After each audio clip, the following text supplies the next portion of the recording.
So pag uli nimo sa boarding house. Nagtagbo kami. Giapas na ko siya nang ulam kog motor kay mubalik ko ako dapiwak nagsugat man mi sa kuan. Suko na kay siya. Suko kay siya buwan. Ano ko? Dahil mo di ka sa mga kika. Ano di ko ato din. Kabalo ba kapirti na ko. Kulba na kay bu.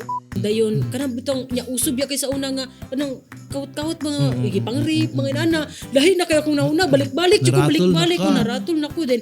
Ning adto na po ko dito ako imposible po kayong nagbaklay si Ilba nga maabot inani kalaya unya pila ra ka minutes ang gap feeling nako ning sakay jud sa lagi biyaan jud ko anay perti nako kana yaya pa mo to ugot na kay ko ato lami na kay pa ako ang ligid pagdulhog Terang pa ako ng likid.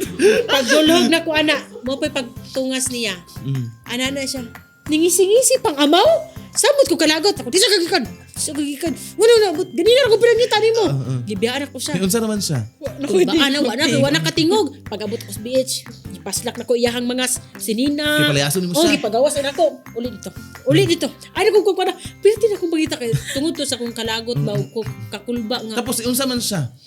Ano siya? Wala mo ko kabalo. Makik-argue pa gid siya.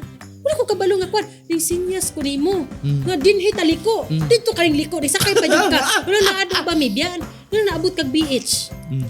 Una-una, sabi, mga suko naman yung tadinhin mo.